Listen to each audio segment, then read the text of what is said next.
So now we move into our panel that will be chaired by Andrea Byrom, who you will know well. And I'd like to welcome on stage Andrea Byrom, former co-director of Bioheritage, along with three people we've met before in the course of the last 2 days, Steve Pawson, Nikki Harcourt and Phil Lester. And they'll be discussing the future control and management of pests and weeds. And I just wanted to quickly mention again the app and how easily you can ask questions, Q&A and polls. Sometimes they're intuitively answered. There were some questions that came up for you, Estelle, and you immediately answered it. They said, don't worry, you just answered it anyway around Stoke. So if you have questions, please put them into the app. That's a really good way for us to also like a question so that it gets bumped up as well. Engari, ka tukuna te rākau kōrero ki a koe, Andrea. Kia ora. Oh well, kia ora koutou, nā mihi nui ki a koutou, ko maukatere te maunga, te rūnei taku ngākau, ko rakahuri te awa, ngai aku māharara. Kei te mahi ahau hei kaitohu motuhake mō ngā mea o te taiao, ka noho au he tangata tiriti mō ake tonu atu. Ko Andrea toko ingoa. So kia ora everyone, I'm Andrea, I'm a former co-director of this National Science Challenge. It's my great pleasure this afternoon to welcome four amazing panel members. So Estelle, who you've just met, te runanga o Aotearoa, Steve Pawson from University of Canterbury, Phil Lester from Te Herenga Waka, University of Wellington, and Nikki Harcourt from Manaaki Whenua. Kia ora to all of you. So the question that our panellists have been posed is, how are we better placed to deal with future invasive species and threats?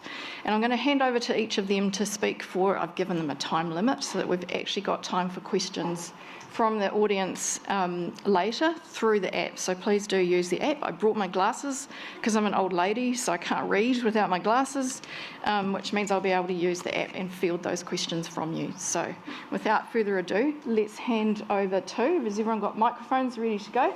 We'll start at the end with Phil, please. Sure. This is on? Great. Thanks, Andrea.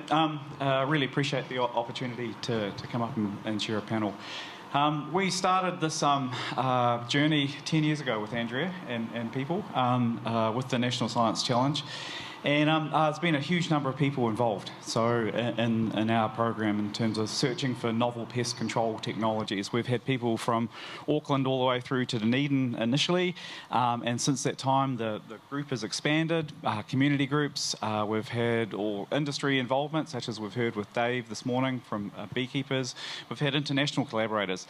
So it's been really awesome. We've had community groups, and I'd especially like to acknowledge Ocean and her work, Simon, as well, involved in here. It's been a huge benefit.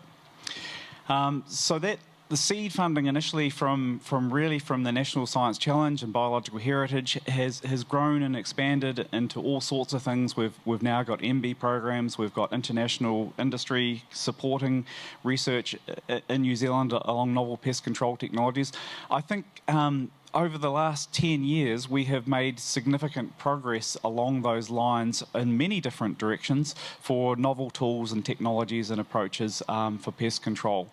So whether that is with Plant and Foods program on pheromones, for example, or perhaps some of our more recent work on gene silencing approaches, and some potentially more distant approaches on gene drive. So there's been significant advances, and certainly I'd like to acknowledge the role that Biological Heritage has played in seeding that and in supporting that and advancing this. I think we've made real progress over the last 10 years. Is this working? O tēnā tātou ngā mihi o te rā, ko Nikki Harcourt tōku ingoa, he uri ahau no Waikato Tainui, kei Manaaki Whenua haui mahi ana. Look around the room. I'm preaching to the converted. It's the people that aren't here that need to hear the messages that we've been sharing over the last couple of days. You know, we've heard about all the great advances in technology, and we know that those will continue, but it's nothing without the people, right? So we have to take the people along on the journey with us. If we don't change the people's behaviour, and if people don't buy into the technology and the tools, then we're basically not going to see any wins, any gains.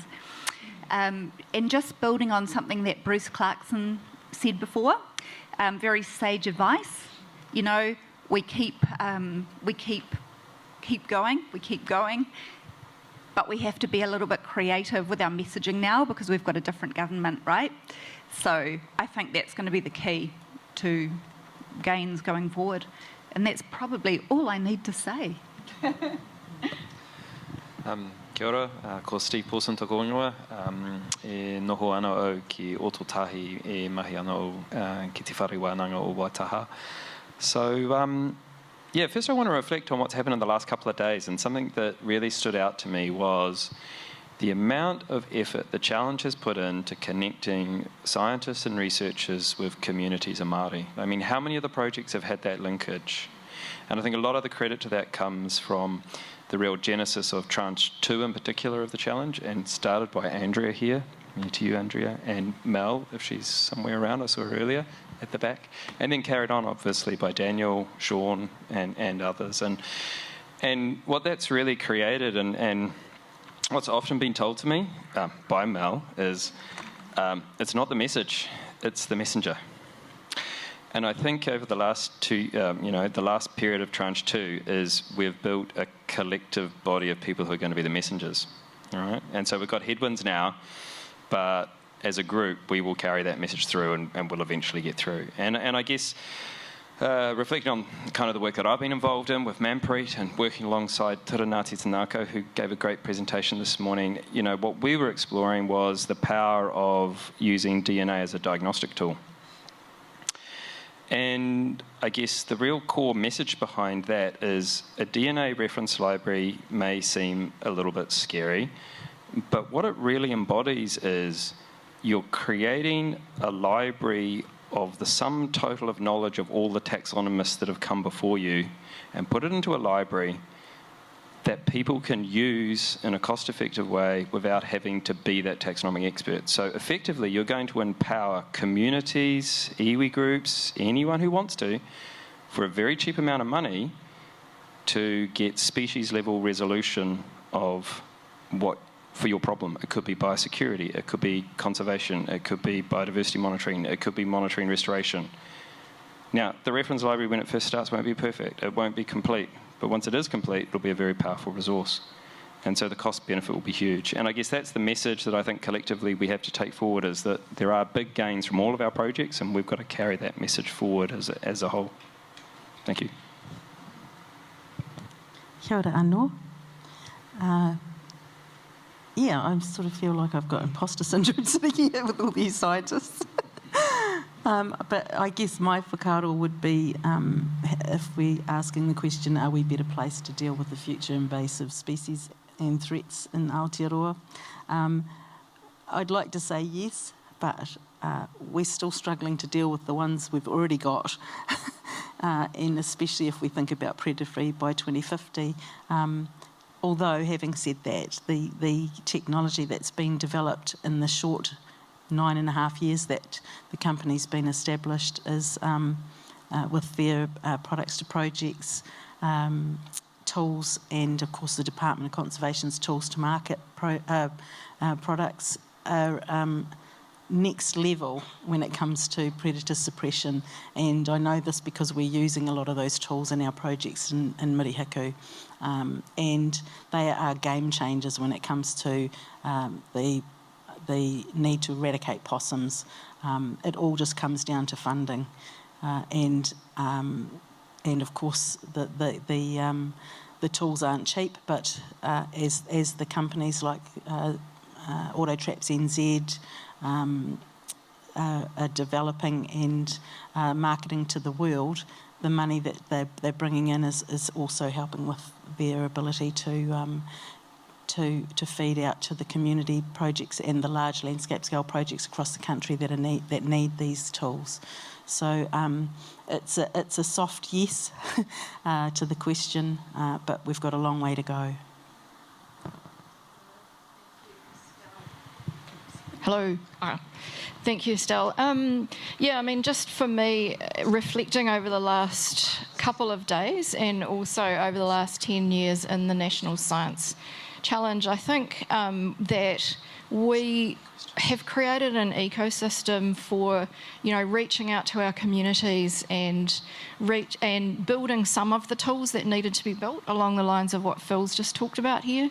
But I personally think that we would have invested the funding quite differently if we'd wanted to build a single tool to solve the predator problem, for example. And so I think our role has been really good in reaching out to the predator-free 2050s and the communities and so on that are doing the work and building the tools, but not necessarily to fund all of that work. And that's a lesson for me. I think we would have done something quite different. So I'm a bit of a sort of soft yes like Estelle as well. I think there's some great work that's come out of this challenge around our tools and technologies for TIAKI, for Protect, but I think there's a long way to go.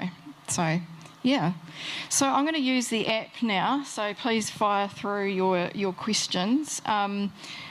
This is a good one. I see it's got lots of upvotes, so I'll ask it first.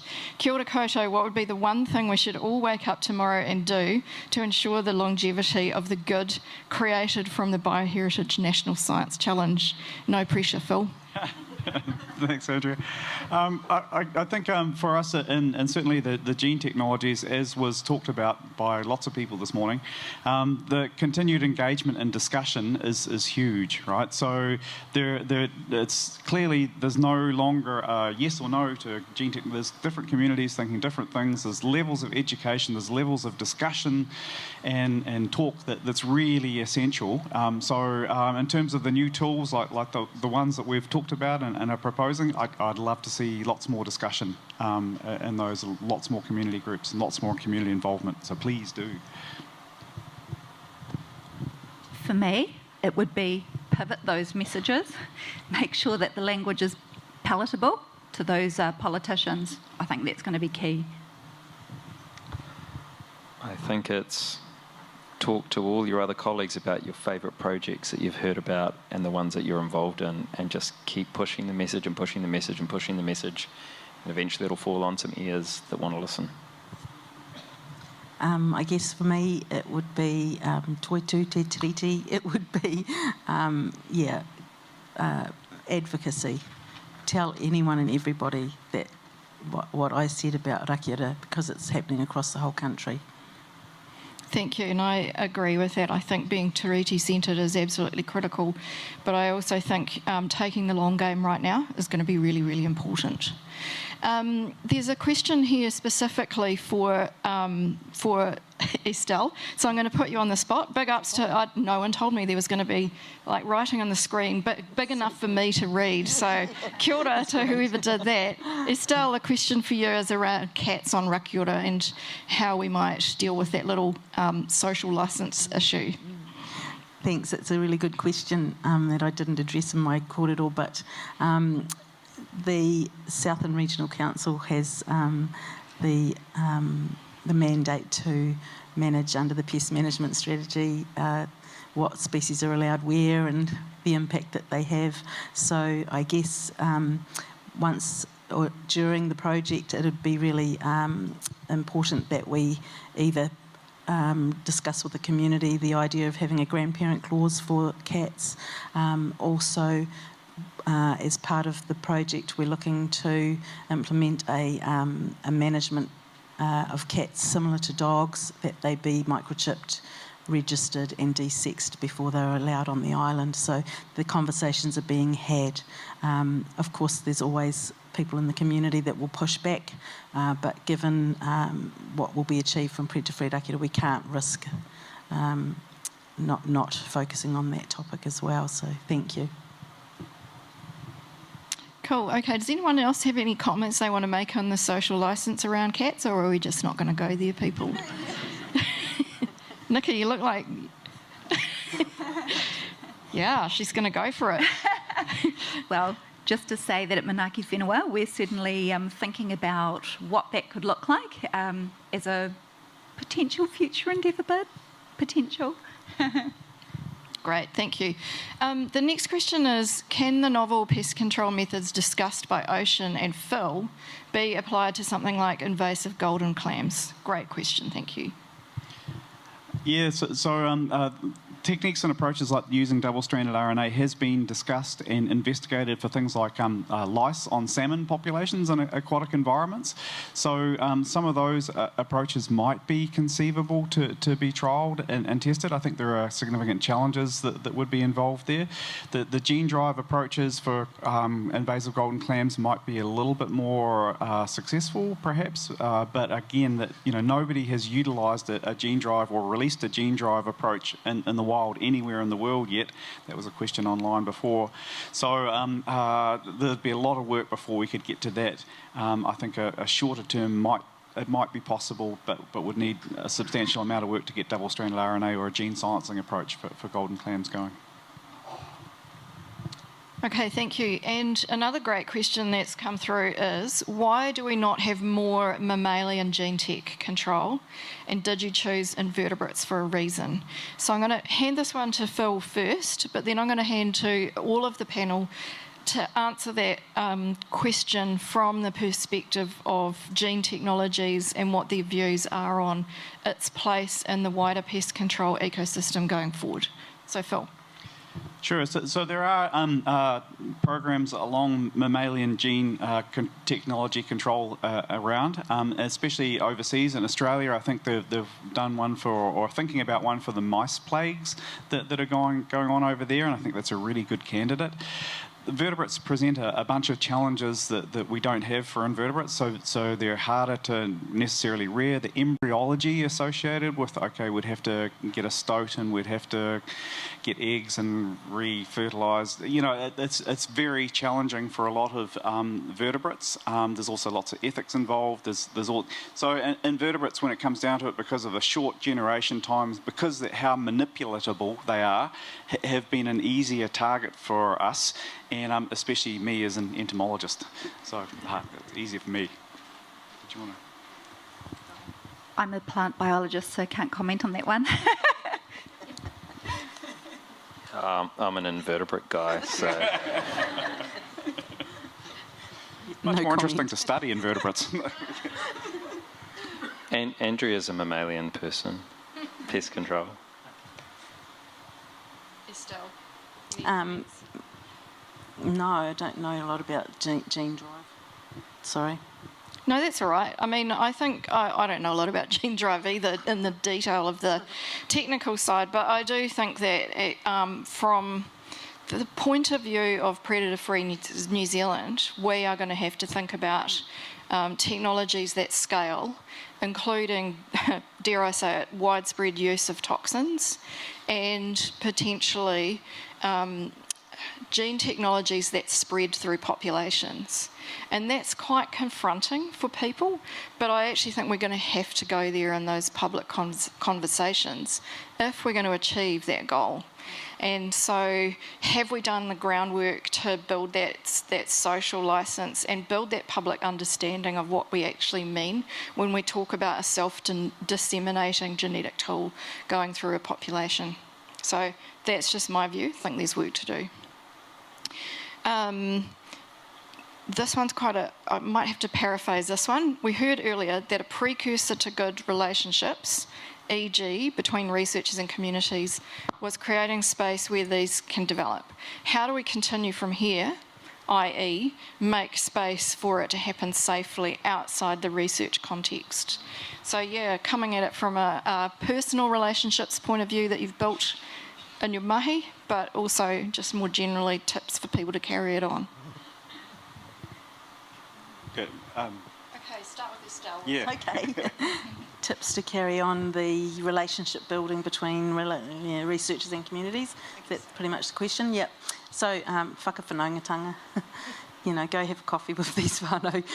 That's what we do, and that's what we've got planned for predator-free Rakira is to live in amongst the community and influence that way.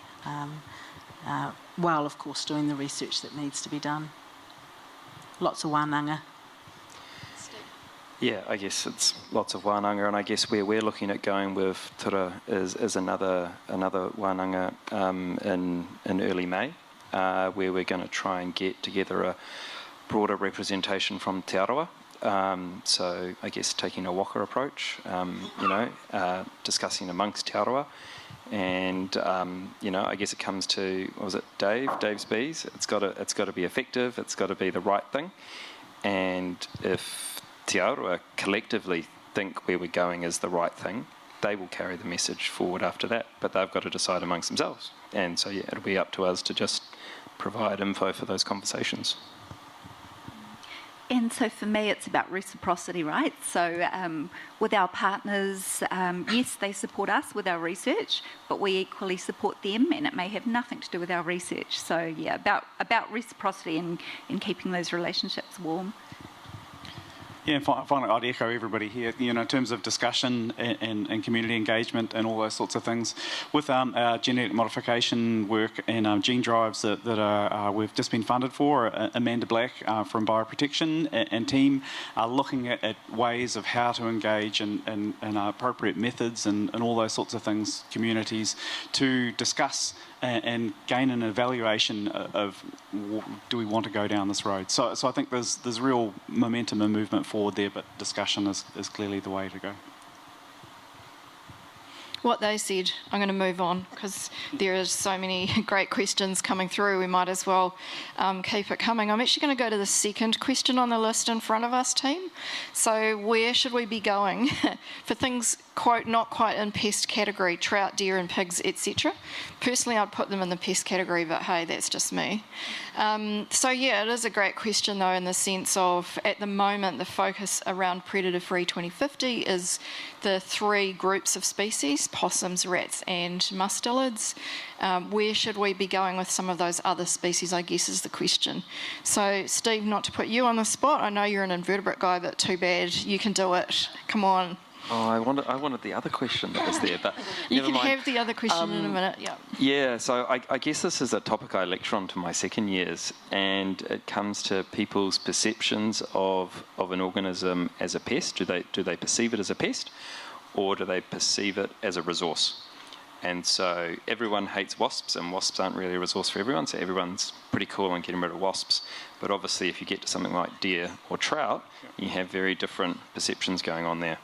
So to get us to the point that we want to control these things to a level that they're not, well, it's balancing up environmental value versus a social cultural value. And so that's the conversation that has to be had with people to get the license to decide that we want to bring the ecosystem back into balance, maybe in some areas, and in other areas we'll respect that that's going to be a hunting zone. So that's the kind of conversation I feel needs to happen. Yeah, that's a good question.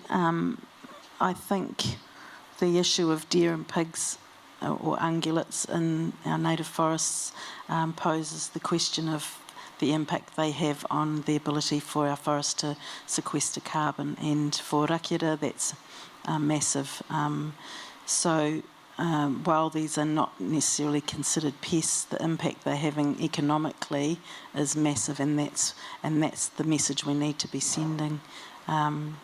Because when we think about the economy, that's the priority, isn't it? So it needs to be calculated, and that work's starting to happen now.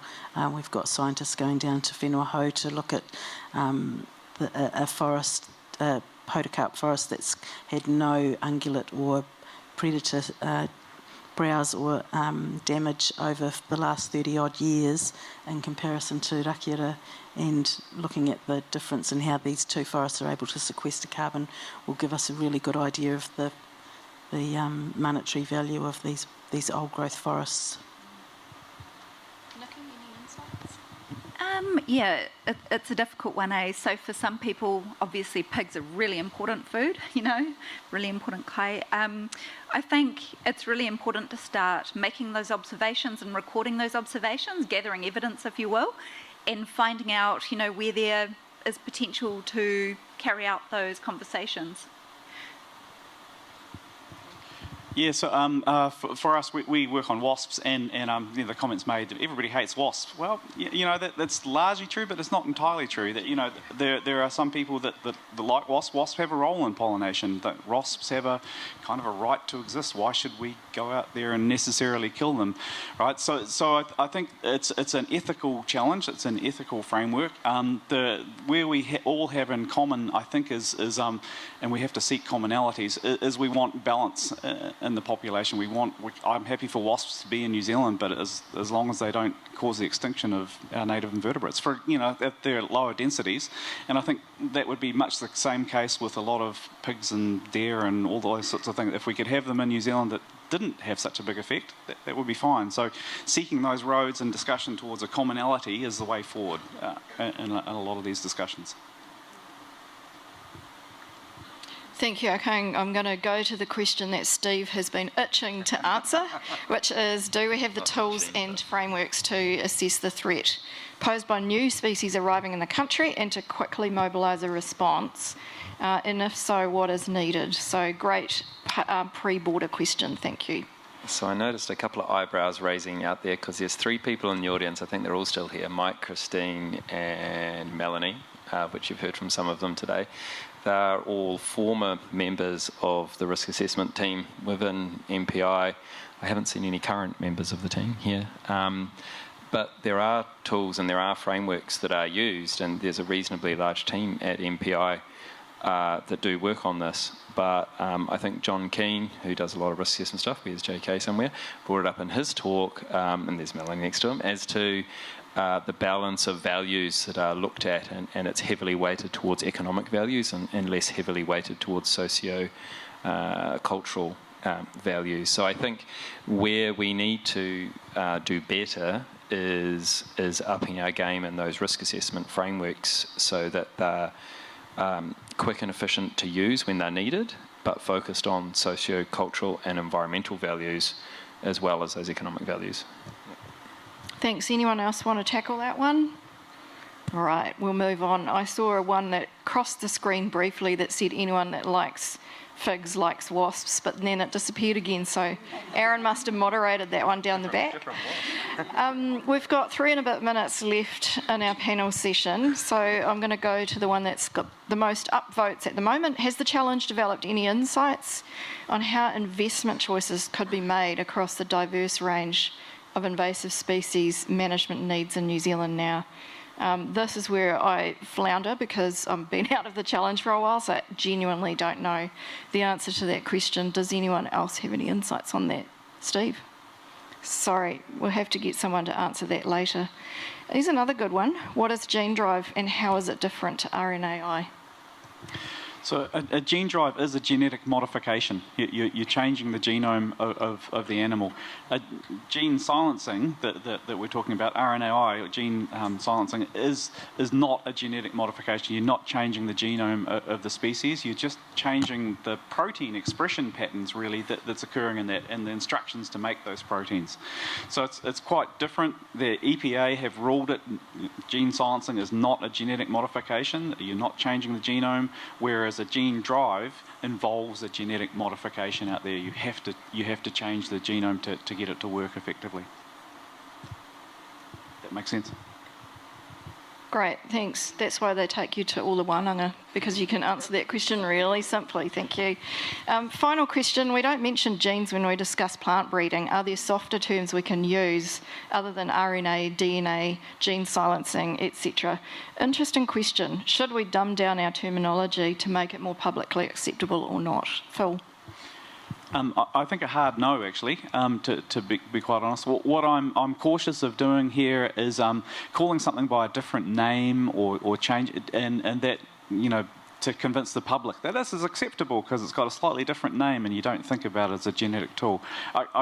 My approach, and I think lots of scientists want to be completely open and completely transparent in terms of, well, this is, if we want a new breed of apples, if we want a new plant, then we might have to have genetic modification, and that would involve changing the DNA, and that's what we'd have to do. So I'm keen on using the names as they should be used, but there may be softer approaches that are not genetic modification to benefit plant breeding out there.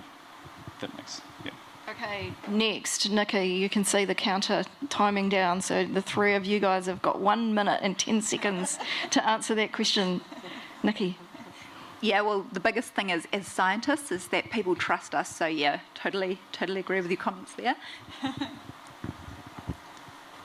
Yeah, I think the words do matter, and I think the question is, are you at a phase in whatever it's you're trying doing that you haven't lost the public already? Like someone spoke about not wanting to use the word 1080, you know, the kind of the messaging thing. If you try to change the message there, you'll be accused of like greenwashing, so to speak. So I think we need to be careful about the words that we're using, and you know, a couple of the students that John Keane had were Masters of Strategic Communications, looking at how communication worked, and I think looking at that a bit more is worthwhile.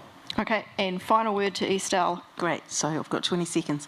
Yeah, I sit on a lot of boards and we get a lot of science papers to read, and while I don't necessarily agree that softening or dumbing down the way these papers are written, they also need to fit the audience. A lot of Māori don't live in the Pākehā world and don't understand. So you know, if there's a way, it depends on who your audience is as to how you frame these things. But the 1080 thing, definitely don't dumb that down. You know, the more people that know and understand the benefit of these tools, the better.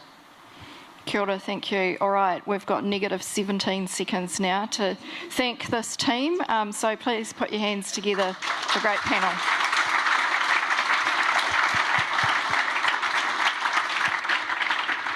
Tēnā koutou katoa. Geez, the mana of the clock is very high when it comes to this group. Engari, kia ora koutou. That was our best use of the app for Q&A, so thank you all so much for making it such a good session. It really did raise a question in my mind about cats, and I think only a psychologist can address this one. Why do people love their cats even when they're horrible? That is my question. My mother-in-law has a god-awful cat that I swear that she loves more than me, more than anyone. I walk into her house, she turned 85 yesterday, she is literally wearing shin pads because this cat attacks her so much. She still will not leave the house in case the cat needs her. So could we please address that pest in any way you wish? And then just finally, one other question that came up in my mind about messaging is when we talk about volunteers. So Rob mentioned volunteers, and it came up in another presentation. We love to be volunteers. We feel good about being volunteers. Do we point out enough when talking about marae and talking about Māori that they are volunteers? Usually not paid. So if our messaging misses that, and I'm talking about the media that I work in as well, sometimes we then get into the group I obviously adhere to, elite Māori. So kia kaha tātou, a really good point around words and the fact that they matter.